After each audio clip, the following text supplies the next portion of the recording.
بوڑھے نے دوبارہ ہاتھ جوڑتے ہوئے اپنی کپکپاتی آواز میں کہا، ہم شودر تو آپ کے نوکر ہیں مہاراج، ہمارا کام آپ کی سیوا کرنا ہے۔ حماد نے بات کا رخ بدلتے ہوئے کہا، میرا نام حماد ہے، میں وینا کا بھائی ہوں۔ بوڑھے نے بڑی خوش طبعی کا مظاہرہ کرتے ہوئے کہا، میرا نام سیوا رام ہے، میں وینا کا دادا ہوں، یہ مجھے باپو کہہ کر پکارتی ہے۔ آپ بیٹھے، میں آپ کے بھوجن کا بندوبست کرتا ہوں۔ حماد نے سیوا رام کی راہ روکتے ہوئے کہا، میں آپ اور وینا کی ساری گفتگو سن چکا ہوں، آپ کو اپنی بکری اور بچیا بیچنے کی ضرورت نہیں ہے، میرے پاس کافی رقم ہے۔ وینا نے فوراً دخل اندازی کرتے ہوئے کہا، نہیں بھیا، آپ کیوں خرچ کریں گے؟ حماد نے اسے بری طرح جھڑک دیا، تو چپ رہ، چھوٹی بہنیں بھائیوں کے سامنے نہیں بولتی۔ پھر اس نے سیوا رام سے کہا، ٹھہریے، میں خود آپ کے ساتھ چلتا ہوں۔ حماد اس کمرے میں داخل ہوا جس میں گھوڑے بندھے ہوئے تھے۔ وہ اپنے گھوڑے کی زین سے بندھی ہوئی ایک بوری اور ایک بڑا سا ٹاٹ لے آیا۔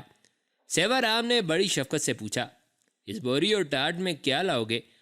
حماد نے اس کے قریب ہوتے ہوئے کہا، بوری میں گھوڑوں کے لیے دانہ اور ٹاٹ میں ان کے لیے گھاس لاؤں گا۔ سیوا رام نے مسکراتے ہوئے کہا، گھر میں بہت گھاس ہے، ہاں دانہ لانا پڑے گا۔ حماد نے کچھ سوچتے ہوئے کہا، کیا اس بستی کا کوئی بازار ہے؟ ہاں، اس کا بہت بڑا بازار ہے، جہاں سے ضرورت کی ہر چیز مل سکتی ہے۔ میرے پاس 4 فالتو گھوڑے ہیں، اگر میں انہیں بیچنا چاہوں تو کیا یہاں انہیں کوئی خرید لے گا؟ سیوا رام آگے بڑھا اور حماد کے ہاتھ سے بوری اور ٹاٹ لیتے ہوئے کہا، یہ دونوں چیزیں مجھے تھما دو، تم گھوڑے لے آؤ، تمہارے گھوڑے اگر اچھے اور صحت مند ہیں تو وہاں جاتے ہی بک جائیں گے۔ گھوڑے لانے سے قبل حماد نے پھر سیوا رام سے پوچھا، وینا نے تمہیں بتا دیا ہوگا کہ میرا ایک ساتھی بری طرح زخمی ہے، اس کے علاج کے لیے کوئی وید یہاں سے مل جائے گا؟ تم گھوڑے لے آؤ، میں ہر چیز کا بندوبست کر لوں گا۔ حماد نے رتنا کی عزت بچاتے ہوئے 4 کو قتل کیا تھا۔ ان 4 کے گھوڑے لے کر وہ سیوا رام کے ساتھ باہر چلا گیا۔ بارش اب تیز ہو گئی تھی، ننھی ننھی پھوار کی جگہ اب موسلا دھار میںہ برسنے لگا تھا۔ وینا کمرے میں جا کر گائے اور بکریوں کا دودھ دھونے لگی تھی۔ رتنا جو اپنے گھوڑوں کی خرچینوں سے سامان نکال کر دیکھ رہی تھی، یش پال کی طرف دیکھتے ہوئے بولی، بھیا، آپ کو بھوک لگی ہوگی، کچھ کھائیں گے؟ یش پال گو اس سے خفا تھا، پھر بھی اس نے بڑی نرمی اور پیار سے کہا، حماد باہر گیا ہے، جب تک وہ نہیں لوٹتا ہم دونوں کا بھوجن کو ہاتھ لگانا بھی پاپ ہے، وہ آ جائے تو اکٹھے بیٹھ کر کھائیں گے۔ رتنا خاموش رہی، پھر وہ یش پال کے پاس آ کر بیٹھ گئی اور ہلکے ہلکے اس کا بازو دباتے ہوئے اس نے بڑے پیار سے ضد کرنے والے انداز میں کہا، بھیا، میں ان کا بھوجن اور ان کے برتن استعمال میں نہیں لاؤں گی، ہمارے پاس کھانے کی بہت سی چیزیں اور برتن بھی ہیں۔ یش پال نے اس بار نرمی سے کہا، جو تیری باسنا ہو تو کر سکتی ہے، میں جانتا ہوں تو دھرم کے معاملے میں بہت سخت ہے، پرنتو ایک بات یاد رکھنا، میں جب حماد کے ساتھ بیٹھ کر کھانا کھانے لگوں تو چپ رہنا، منہ سے برا شبد نہ نکالنا، ورنہ تیرا میرا جھگڑا ہوگا۔ رتنا نے کوئی جواب نہ دیا، وہ خاموش رہی اور ہلکے ہلکے بھائی کا سر دباتی رہی۔ تھوڑی دیر بعد دونوں بہن بھائی چونک کر باہر دیکھنے لگے۔ حماد گھر میں داخل ہوا تھا، اس کے کندھے پر چنوں سے بھری ہوئی بڑی سی بوری تھی اور دوسرے کندھے پر ٹاٹ میں بندھی ہوئی بہت بڑی گٹھ تھی۔ صحن کے درمیان آ کر اچانک اس کا پاؤں پھسلا اور وہ بری طرح کیچڑ میں گر پڑا۔ کمرے کے اندر سے یش پال بری طرح چلانے لگا، حماد، چوٹ تو نہیں آئی؟ رتنا بے حس و حرکت اپنی جگہ پر بیٹھی رہی۔ دوسرے کمرے سے وینا بھی بھاگتی ہوئی باہر آ گئی تھی۔ اتنی دیر تک حماد اٹھ کھڑا ہوا، تاہم اس کا ٹاٹ کا لباس کیچڑ سے لت پت ہو گیا تھا۔ وینا نے پریشانی سے پوچھا، کیا ہوا بھیا؟ حماد نے مسکراتے ہوئے کہا، پاؤں پھسلنے سے گر پڑا تھا، بارش سے کیچڑ جو ہو گیا ہے۔ وینا کے دیکھتے ہی دیکھتے اس نے وزنی اور بھاری بھرکم بوری ایک ہی جھٹکے میں اٹھا کر اپنے کندھے پر رکھی اور اس کمرے میں لے گیا جس میں گھوڑے بندھے ہوئے تھے۔ وینا آگے بڑھ کر ٹاٹ کی وہ گٹھ دیکھنے لگی، وہ حیران رہ گئی، اس میں کھانے پینے کی انگنت چیزیں بندھی ہوئی تھیں۔ حماد پھر باہر آیا اور وینا سے کہا، یہ تمہارے کھانے پکانے کا سامان ہے، یہ کہاں رکھوں گی؟ وینا نے ایک چھوٹے سے کمرے کی طرف اشارہ کرتے ہوئے کہا، ادھر رسوئی میں رکھ دیں۔ حماد نے وہ گٹھ اٹھائی اور رسوئی میں لے آیا۔ وینا بھی اس کے پیچھے پیچھے تھی۔ گٹھ فرش پر رکھنے کے بعد حماد نے جب کمر سیدھی کی تو وینا نے بڑے لاچار سے جذبے میں کہا، بھیا آپ نے اس قدر سامان کیوں خرید لیا؟ آپ کی کافی رقم خرچ ہو گئی ہوگی۔ ہمارا کام آپ کی سیوا کرنا تھا، الٹا آپ ہم پر احسان کر رہے ہیں۔ حماد نے مسکراتے ہوئے کہا، تو تو پگلی ہے، بھائیوں کے بہنوں پر کیا احسان ہوتے ہیں؟ تو میری بہن ہے، تیری ہر ضرورت کا خیال رکھنا میرا فرض ہے۔ وینا نے ڈبڈباتی آواز میں کہا، تم دھرم اوتار ہو بھیا، کون کسی کا یوں خیال رکھتا ہے؟ حماد کچھ کہنا چاہتا تھا کہ سیوا رام گھر میں داخل ہوا۔ اس کے ساتھ ایک وید بھی تھا، جس نے اپنے ہاتھ میں بھیڑ کی کھال سے بندھا ہوا ایک تھیلا بھی اٹھا رکھا تھا۔ سیوا رام وید کو لے کر اس کمرے کی طرف چلا گیا جس میں یش پال اور رتنا تھے۔ حماد بھی وینا سے کچھ کہے بغیر ان کے پیچھے پیچھے اسی کمرے کی طرف چلا گیا۔ وینا رسوئی میں بیٹھ کر کھانا تیار کرنے لگی تھی۔ جب سیوا رام، وید اور ان کے پیچھے پیچھے حماد اس کمرے میں داخل ہوئے تو رتنا بھائی کی کھاٹ سے اٹھی اور پیچھے ہٹ کر کھڑی ہو گئی۔ وید نے یشپال کی طرف اشارہ کرتے ہوئے سیوا رام سے پوچھا، یہ کیسے زخمی ہوئے؟ قبل اس کے کہ سیوا رام کچھ کہتا حماد بول پڑا اور رتنا کی طرف اشارہ کرتے ہوئے کہا، وہ سامنے کھڑی لڑکی اس زخمی جوان کی بہن ہے۔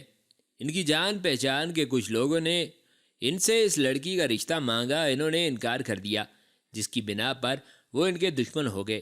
موقع پا کر انہوں نے ان کے ماں باپ کو قتل کر دیا، لیکن یہ اپنے گھر سے بھاگ نکلنے میں کامیاب ہو گئے۔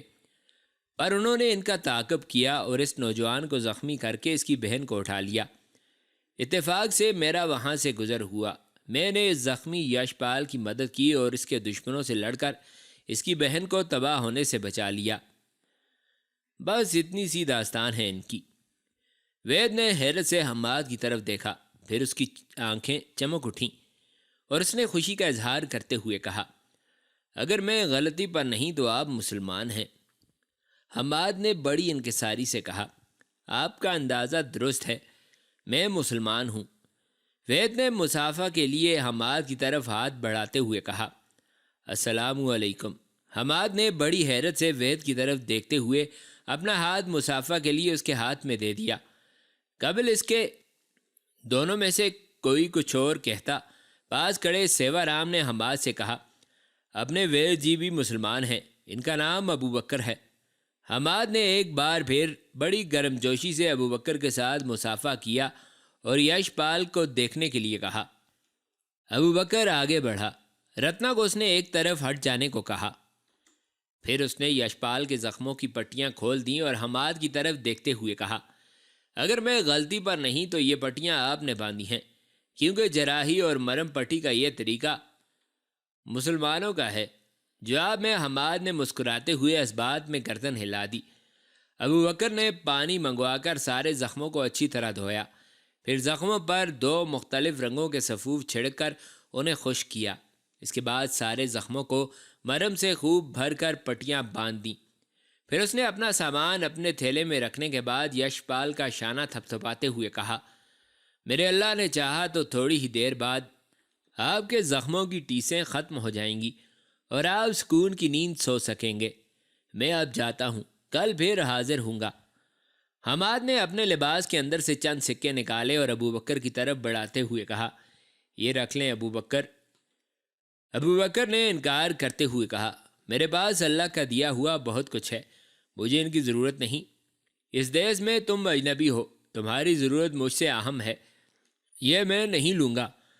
حماد نے سکے زبردستی اس کے تھیلے میں ڈالتے ہوئے کہا، یہ آپ کا حق ہے، آپ اس موسلا دھار بارش میں چلے آئے ہیں، یہ آپ کی مہربانی ہے۔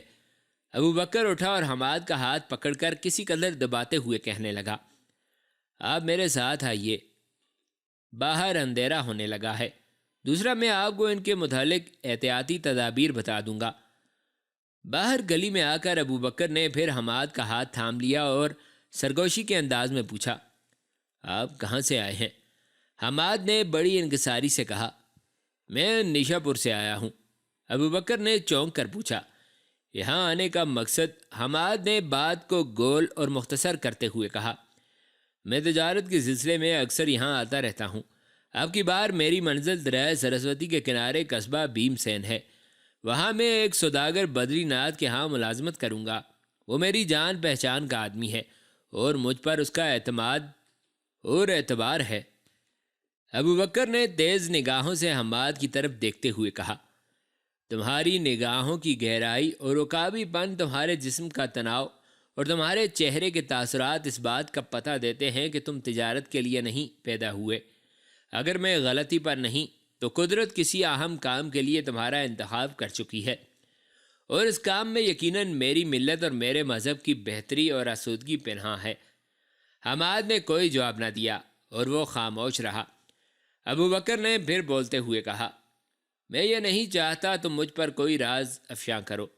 میری دعا ہے جو مقصد لے کر تم اس اجنبی سرزمین میں وارد ہوئے ہو، اس میں میرا رب تمہیں کامیاب کرے۔ حماد اور بوڑھا ابو بکر خاموشی سے آگے بڑھتے رہے۔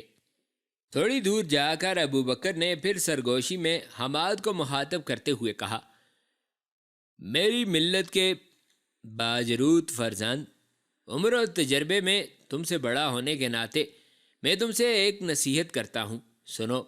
اس سرزمین کے لوگ طبقات میں بٹے ہوئے ہیں اور ان کا خمیر تزویر و فریب سے گندا ہوا ہے۔ یہاں تمہیں ان کے ہر مکر و دغا اور ریا کا سامنا کرنا پڑے گا۔ ابو بکر نے ذرا رک کر پھر کہا، تم یہاں ہر طرف انگنت رنگ دیکھو گے اور ہر رنگ کی تاثیر پہچان کر اپنا رد عمل ظاہر کرنا۔ ضرورت پڑنے پر ان کے لیے ترانہ راغ اور نوائے بلبل بن جانا، اور برے ایام کی ویرانی میں ان کے لیے آتش سیال اور نیم سوز شعلہ بن کر رہو گے، تو یہ لوگ تم سے خوفزدہ ہو کر تمہیں عزت اور احترام دیں گے۔ اگر تم یہاں تنہا کام کرنے آئے ہو اور تمہارا کوئی راہبر اور رہنما نہیں تو سنو، میری ملت کے فرزند، ٹڈیوں کا کوئی بادشاہ نہیں ہوتا، پھر بھی وہ کس طرح پرے باندھ کر اٹھتی ہیں۔ جس طرح مکھن دودھ دھونے سے اور خون ناک مروڑنے سے نکلتا ہے، اس طرح تو بھی یہاں حکمت و سناہی کے ساتھ رہنا۔ میرا دل کہتا ہے تمہارا تعلق غزنی کے حکمرانوں سے ہے۔ اگر ایسا ہے تو وہ وقت عنقریب آئے گا کہ یہ بت پرست اور شرک پسند قوم، جو آج ہم مسلمانوں کو ملیچوں سے بھی کمتر جانتی ہے، مسلمانوں کے ہاتھوں مفتوح ہو کر شکستہ ہو جائے گی۔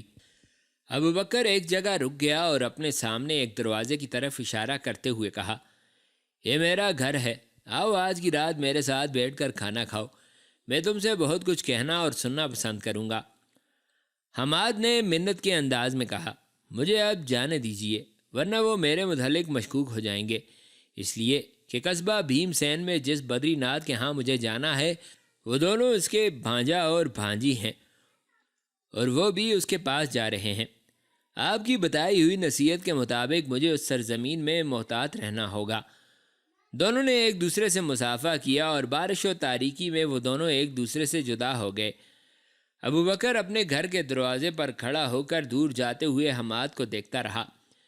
جب وہ اس کی نگاہوں سے اوجھل ہو گیا تو اس نے دعا کے انداز میں اپنے دونوں ہاتھ آسمان کی طرف اٹھاتے ہوئے اپنی پرنام اور سوگوار آواز میں کہا، میرے اللہ، میری ملت کے اس پاسبان کو صبح کی زروشانی کی طرح تر و تازہ اور ہر روز مشرق سے طلوع ہونے والے سورج کی مانند کامیاب و کامران رکھنا۔ پھر بوڑھا ابو بکر اپنے گھر کے دروازے پر دستک دے رہا تھا۔ حماد جب واپس لوٹا تو رتنا اپنے بھائی کے پاس بیٹھی باتیں کر کے اس کا دل بہلا رہی تھی۔ وہ جب ان کے کمرے کی طرف جانے لگا تو رسوئی سے وینا باہر نکلتی ہوئی بولی، بھیا کھانا نہیں کھائیں گے؟ حماد نے یش پال کے کمرے کی طرف اشارہ کرتے ہوئے کہا، یہیں لے آؤ۔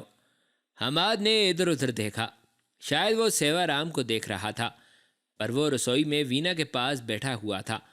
اسے شاید کچھ یاد آ گیا اور وینا کو مخاطب کر کے کہنے لگا، وینا میری بہن، باپو کو ذرا ادھر بھیجنا۔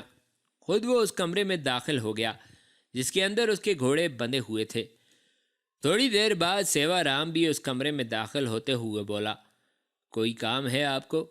حماد نے اپنے گھوڑے کی پیٹھ پر ہاتھ پھیرتے ہوئے کہا، آپ نے کہا تھا گھر میں توڑی ہے۔ سیوا رام آگے بڑھتا ہوا بولا، توڑی تو ہمارے ہاں بہت ہے۔ پھر اس نے اس کمرے کے ایک کونے کی طرف اشارہ کرتے ہوئے کہا، وہ جو پرال کا ڈھیر لگا ہے نا، اس کے نیچے توڑی ہی توڑی ہے۔ پر تم کیا کرنے لگے ہو؟ پہلے کھانا تو کھا لو۔ حماد نے دلے ہوئے چنوں کی بوری کھولتے ہوئے کہا، پہلے ان بے زبانوں کی خوراک کا بندوبست کر کے پھر کھاؤں گا۔ سیوا رام بھی کام میں اس کی مدد کرنے لگا۔ دونوں نے مل کر گھوڑوں، گائے، بچھیا اور بکریوں کو چارہ ڈالا، پھر باہر آ گئے۔ سیوا رام پھر رسوئی میں چلا گیا، جبکہ حماد ہاتھ منہ دھو کر یشپال کے کمرے میں آیا۔ رتنا اسے دیکھ کر اپنی کھاٹ کی طرف چلی گئی۔ حماد یشپال کے بستر پر بیٹھ گیا۔ چند لمحوں تک اس نے کچھ سوچا، پھر اس نے دھیمی آواز میں یشپال کو مخاطب کر کے کہا، یشپال، اگر برا نہ مانو تو ایک بات کہوں؟ یشپال نے مسکرا کر کہا، جو کہنا ہے مجھ سے پوچھے بغیر کہو، تم مجھے گالیاں دو تب بھی برا نہیں مانوں گا۔ حماد اپنا چہرہ اس کے قریب لے گیا اور سرگوشی کرتے ہوئے بولا، آؤ آج کی رات مل کر دھرم کے بندھنوں کو توڑ دیں۔ آؤ تھوڑی دیر کے لیے ان رسیوں کے جال کو اپنے اوپر سے اتار دیں جو انسان کو طبقاتی جنگ میں مبتلا کرتی ہیں۔ میرے دوست، آؤ کچھ دیر کے لیے یہ بھول جائیں کہ ہم میں سے کوئی کشتری اور کوئی ملیچ اور کوئی شودر ہیں۔ آج کی رات دھرم کی ہر اس آواز کے سامنے کان بند کر لو جو یہ فیصلہ دیتی ہے کہ ملیچ ہندو معاشرے میں ریوڑ کے گزرنے کا غبار ہیں، اور یہ کہ ویدوں کے مقدس اشلوک سننے کے لیے ان کی سماعت پر پابندی ہے۔ آج کی رات سب کچھ بھول کر اپنے شودر میزبانوں کو شکاوت ذہنی اور کساوت قلبی سے بچا لے۔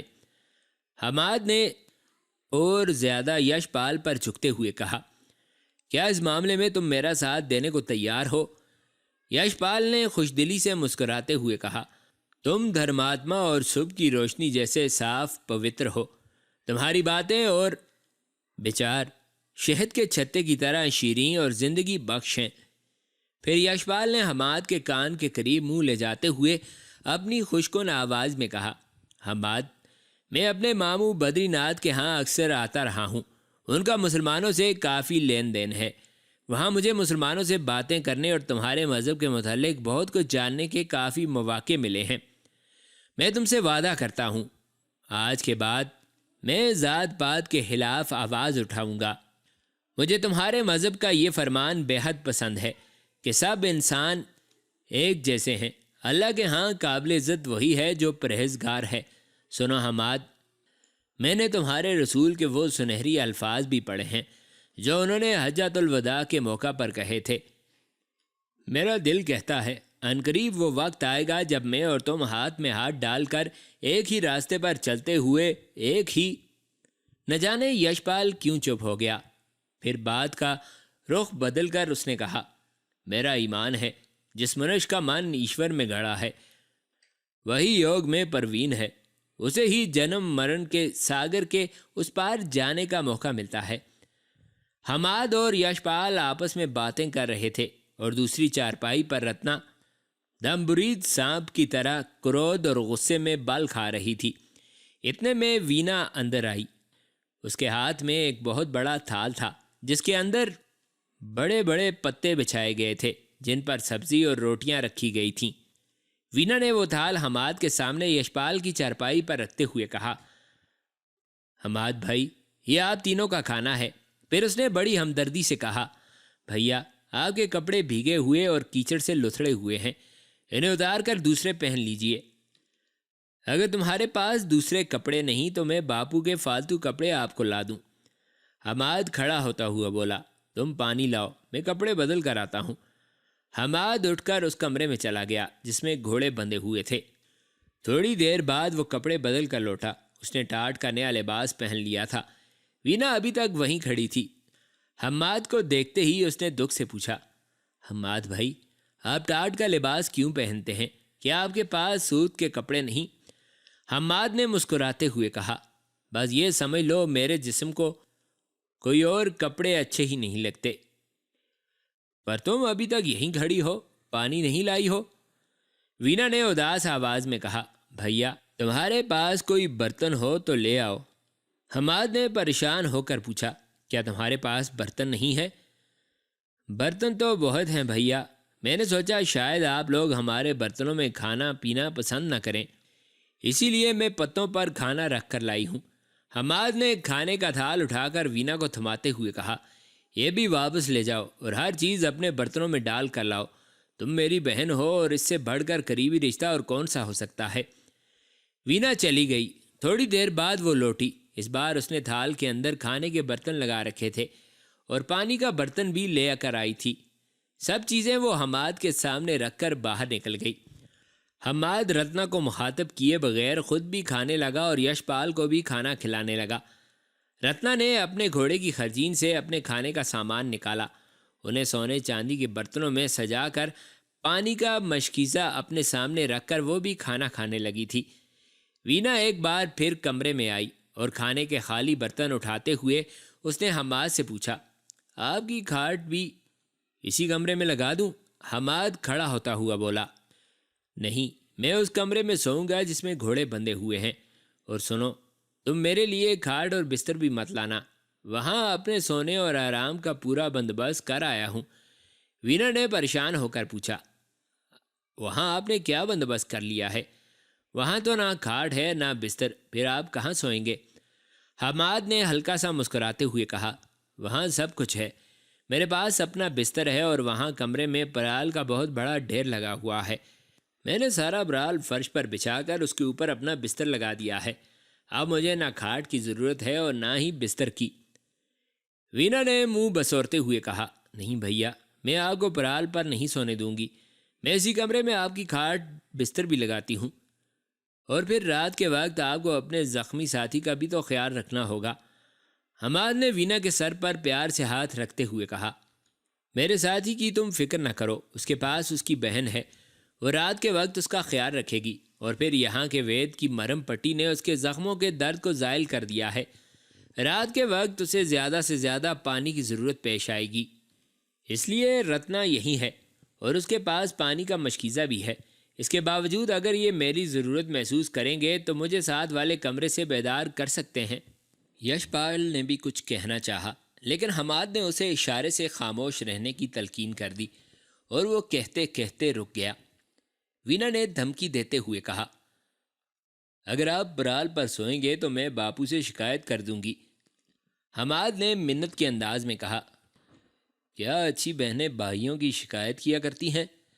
حماد یش پال کو شب بخیر کہتا ہوا باہر نکل گیا۔ وینا اس کے ساتھ تھی۔ دونوں اس کمرے میں آئے جس میں گھوڑے بندھے ہوئے تھے۔ وینا نے دیکھا حماد نے واقعی ایک کونے میں پرال بچھا کر اس پر اپنا بستر لگا رکھا تھا۔ پرال پر بچھی ہوئی اس کی چادر بھی ٹاٹ کی تھی اور اس کا لحاف بھی ٹاٹ میں روئی بھر کر بنایا گیا تھا۔ قبل اس کے وینا کچھ کہتی، حماد نے ایک طرف رکھے ہوئے اپنے بھیگے اور کیچڑ والے کپڑوں کی طرف اشارہ کرتے ہوئے کہا، وینا میری بہن، اگر تم اپنے بھائی کے لیے کچھ کرنا ہی چاہتی ہو تو میرے یہ کپڑے لے جاؤ اور انہیں دھو دینا۔ وینا چپ چاپ کپڑے اٹھا کر باہر نکل گئی۔ حماد نے گھوڑوں، گائے، بچیا اور بکریوں کے آگے اور چارہ ڈال دیا اور اپنے بستر میں گھس کر سو گیا۔ باہر فضاؤں میں ابھی تک تیز اور موسلادھار بارش ہو رہی تھی۔ شب کے پریشان لمحوں کا فروغ دم توڑ رہا تھا۔ طلوع سحر میں شگفتہ سرگوشیاں شروع ہو گئی تھیں۔ حماد نے پرال پر بچھی ہوئی اپنی ٹاٹ کی چادر پر فجر کی نماز ادا کی، پھر وہ اٹھ کر اپنے گھوڑوں اور دوسرے جانوروں کو دانہ اور چارہ ڈالنے لگا۔ اتنے میں رتنا اس کے کمرے میں داخل ہوئی۔ وہ حماد کے قریب آئی اور اپنے عنابی لب کھولتے ہوئے کہا، میں تم سے کچھ کہنا چاہتی ہوں۔ حماد نے اس کی طرف دیکھے بغیر اپنے گھوڑے کے سامنے توڑی میں دانہ ملاتے ہوئے کہا، کہو۔ تم نے اپنے احسان کے چتر تلے میرے بھائی کا دھرم خرید لیا ہے، تم نے اتنا بڑا پاپ کیا ہے جس کے لیے کوئی شمع نہیں ہے، تم نے میرے بھائی کو دھرم میں اس قدر نیچے گرا دیا ہے کہ وہ ایک معالج پت کا کشتری ہو کر تمہاری وجہ سے ملیچ ہو کر رہ گیا ہے۔ تو جانتا ہے کہ تو مسلمان اور ہم ہندو ہیں، جبکہ تجھے خبر تھی تیرا ہمارا کوئی سمبند نہیں ہے، پھر تو نے کیوں میرے بھائی کو شودروں کے ہاں سے کھلا پلا دیا ہے؟ حماد رتنا کی طرف مڑا اور اس کی بات کاٹتے ہوئے کہا، تم صرف دیوتا اور بتوں کی آنکھ سے دیکھتی ہو۔ پھر اس نے رتنا کے کندھے پر ہاتھ رکھتے ہوئے کہا، سنو دیوی، میں تمہارا دشمن نہیں۔ رتنا نے حماد کو بات مکمل نہ کرنے دی اور بڑی نفرت و کرودھ کا اظہار کرتے ہوئے اپنے کندھے سے اس کا ہاتھ جھٹک کر کہا، جا جا، میرے شریر کو ہاتھ نہ لگا، تیرا مسلمان ہو کر مجھ کو چھونا میرے دھرم اور میرے شریر کا دیہانت ہے۔ حماد نے خفگی اور غصے کا اظہار کرتے ہوئے کہا، تو نے مجھے صرف محبت اور شفقت میں اپنے نہاں کی صورت میں ہی دیکھا ہے۔ جب تم میرا شعلہ طور، چنگاری اور انگارے جیسا غصہ دیکھو گی تو تم اپنا جیون مرن سب بھول جاؤ گی۔ اپنے آپ میں رہ کر مجھ سے گفتگو کرو، میں کوئی تمہارا دبیل اور غلام نہیں۔ میں نے تمہارے بھائی کی زندگی اور تمہاری عزت بچا کر تم پر احسان کیا ہے، تمہارے ہاتھ اپنے آپ کو بیچا نہیں ہے۔ رتنا نے اپنے لباس کے اندر سے نقدی کی ایک بڑی تھیلی نکالی اور غصے میں بل کھاتے ہوئے پوچھا، بتاؤ، ہم دونوں بہن بھائی کی مدد کرنے کی کیا قیمت مانگتے ہو؟ حماد نے بھی غصے میں بفرتے ہوئے کہا، یہ انسانی جذبے ہیں جن کا کوئی خریدار نہیں ہو سکتا، جاؤ لوٹ جاؤ، میرے غصے کو ہوا نہ دو۔ رتنا نے پھر غصیلی آواز میں کہا، تم تو مجھے معمولی کماش کے بدچلن انسان لگتے ہو۔ یہاں میرے سامنے تمہارے مذہب کا، اپنے خدا اور رسول پر پختہ یقین رکھنے والا کوئی بھی ہو تو میں اسے بھی اس کے ایمان سمیت خرید لوں، تمہاری تو حیثیت ہی کچھ نہیں۔ حماد کا رنگ غصے میں گرم سرخ لوہے جیسا ہو گیا تھا۔ جاؤ یہاں سے دفع ہو جاؤ اور کبھی میرے سامنے اس موضوع پر گفتگو کرنے کی کوشش نہ کرنا۔ تم اپنے بھائی کی ضد ہو، وہ جس قدر شریف ہے تم اسی قدر شرپسند ہو۔ رتنا کانپتی ہوئی اٹھی اور سرخ پھولوں سے لدی ہوئی شاخ کی طرح لہراتی ہوئی وہ کمرے میں سے باہر نکل گئی۔ حماد پھر اپنے کام میں لگ گیا۔ رتنا جب یشپال کے پاس سے گزرنے لگی تو یشپال نے کرخت آواز میں کہا، میں تمہاری اور حماد کی ساری گفتگو سن چکا ہوں۔ حماد اوتار اور فرشتہ ہے، تو نے اس کا دل توڑا ہے، تو نے اس کے مذہب کا مذاق اڑایا ہے، تو نے اسے خریدنا چاہا، تو نے اس کے احسانات کی قیمت چکانے کی کوشش کی، تو نے اس کے سامنے اپنے دھرم کا ناش کر دیا ہے۔ کیا تو سمجھتی ہے ہمارا دھرم انسانوں سے نفرت کرنے کا سبق دیتا ہے؟ رتنا، کاش میں تیرا بھائی نہ ہوتا، کاش تو میری بہن نہ ہوتی۔ تو نے اپنے ساتھ مجھے بھی حماد کی نگاہوں میں ذلیل اور رسوا کر دیا ہے، اب میں کیسے اس کا سامنا کروں گا؟ یشپال کی آواز ڈوب گئی اور وہ خاموش ہو گیا۔ رتنا اپنی کھاٹ پر جا کر بیٹھ گئی اور اپنا سر دونوں گھٹنوں میں چھپا کر وہ سسک سسک کر رونے لگی تھی۔ باہر ابھی تک موسلادھار بارش ہو رہی تھی اور کمرے کی فضا بوجھل اور سوزناک ہو گئی تھی۔ جانوروں کو چارہ ڈالنے سے فارغ ہو کر حماد کمرے سے باہر آیا۔ اس نے دیکھا باہر اسی طرح موسلادھار بارش ہو رہی تھی اور آنگن میں پانی ہی پانی جمع ہو رہا تھا۔ رسوئی سے دھواں اٹھ کر آسمان کو چھونے کی کوشش کر رہا تھا اور وہاں سیوا رام اور وینا بیٹھے ہوئے تھے، شاید دونوں مل کر کھانا تیار کر رہے تھے۔ حماد یشپال کے کمرے میں داخل ہوا اور اس کی پیشانی پر ہاتھ رکھتے ہوئے پوچھا، کیسے ہو یشپال؟ حماد کو کمرے میں آتا دیکھ کر رتنا فوراً سنبھل گئی تھی۔ یشپال نے بڑے پیار سے حماد کا ہاتھ اپنے ہاتھ میں لیتے ہوئے کہا، جب تک تم جیسا ہمدرد و شفیق ساتھی میرے ساتھ ہے، دنیا بھر کی کٹھنائیاں میرا کچھ نہیں بگاڑ سکتی۔ پھر یشپال نے حماد کا ہاتھ دباتے ہوئے کہا، حماد، تم اگر برا نہ مانو تو ایک بات کہوں۔ حماد اس کے قریب ہی اس کی کھاٹ پر بیٹھتا ہوا بولا، کہو کیا کہنا چاہتے ہو؟ یشپال نے لمبا سانس لیتے ہوئے کہا، یہ بات میں کل ہی کہہ دینا چاہتا تھا لیکن تمہاری تھکاوٹ کا خیال کر کے خاموش رہا۔ سنو حماد، راجہ رائے بتورا کے آدمیوں کی ایک نہیں کئی ٹولیاں ہماری تلاش اور جستجو میں لگی ہوئی ہیں، جن میں سے ہم نے صرف ایک ہی جتھے کو ختم کیا ہے۔ ان جیسے سینکڑوں لوگ ہماری تلاش میں ہیں۔